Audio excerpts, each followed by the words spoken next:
Welcome back to another grammar lesson for IELTS Writing Task 1.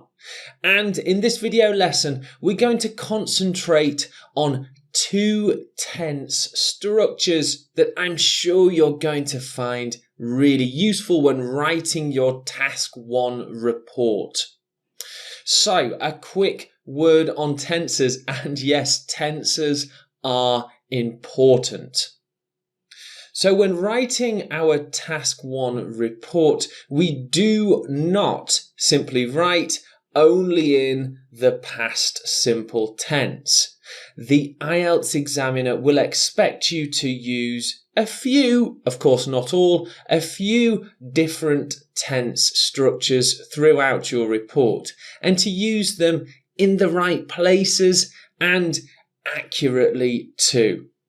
So a quick word on tenses in English.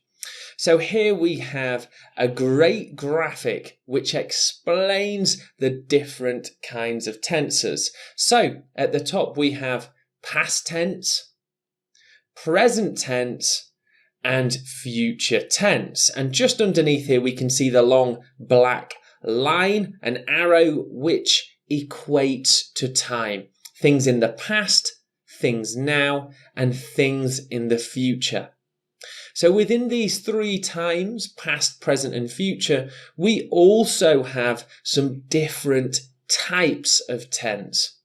So we can have simple past, simple present, and simple future. And we also have the perfect form of each tense, as well as the continuous form and the perfect continuous. So in English, altogether we have 12 tense structures. Now, don't get worried. We don't need to use all 12 structures within our report. That would make our writing seem extremely strange. But I'm just going to show you a couple of tense structures that you'll be able to use quickly and easily to improve your report. So moving on to our first tense focus, we'll look at the past simple. When reporting about visual information or data from the past, use the past simple tense. And it's probably one of the most easiest structures for tenses to form. So basically it's the verb form in the past tense, which often involves adding an ed to the end of the verb, or if it's an irregular verb, it can change in its spelling quite in a bold way. It can change in a big way. So let's take a look. Here we have a table for fair trade tea and pineapples from a range of European countries in 2 years. Let's take a look at the past simple tense for this Task 1 table. And we'll begin here with France. So remember, we're reporting about times and figures in the past. France's sales of fair trade goods rose massively from 2.5 to 21 million. So here the verb rise, it's an irregular verb. So when we change to past tense, we don't add ed. There's different rules for different irregular verbs, but rise becomes rose. Okay, next example. Here we have Germany. So let's report the trends and data using the past simple tense. In 2010, Germany sold only 2.8 million euros in fair trade produce. So that's 2010, and we're using the past tense verb sold. And our next example is Norway. Norway's levels of trade increased slightly by 200,000 euros in 2015. So a regular verb here. We add the ed or d to the end of the verb.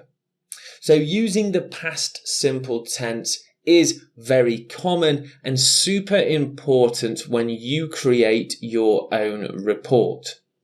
But there's another tense that I would like to focus on, and it's quite easy to use and write.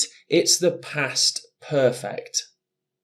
So using the past perfect can be really useful in your report, especially when we start the sentences with a time or date. So here we have a structure for you. Date, comma, plus had, plus the past participle. So the past participle is a type of verb form.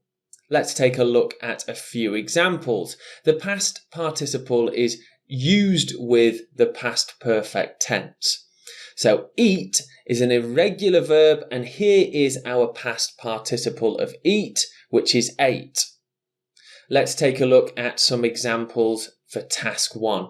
So rise, past tense rose, past participle is risen. Increase becomes increased. Fall becomes fallen. So the past tense of fall is fell, past participle is fallen. Drop becomes dropped. Decline becomes declined. Go up becomes gone up. And climb becomes climbed.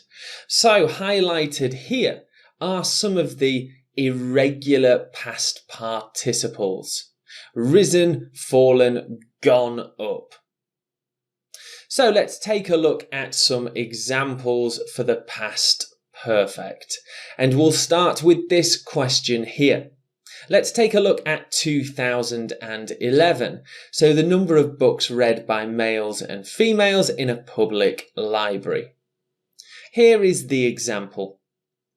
By 2011, women had read roughly 2,000 more books than men. So we start with the date, which sets us up to use the past perfect. Had read. Here's another example from 2013. By 2013, men's reading habits had risen to around 10,000, equaling women's total that year. So again, start with the date, and this sets us up for had with the past participle. In this example sentence, I also like the use of the dash, the hyphen, to add more detail. Okay, 2014, a final example. In the next 12 months, females had fallen to around 8,000 books per year. So again, a really great way to vary tense. Just 2 tense structures here in this lesson that I think that they'd be really useful for varying and showing a range of structures in your Task 1 report. So that brings us to the end of the lesson. If you have any questions for tenses in IELTS Writing Task 1, now's the time to post in the Q&A section, and I'll try and get to you and answer your questions as quickly as I can. See you in the next lesson.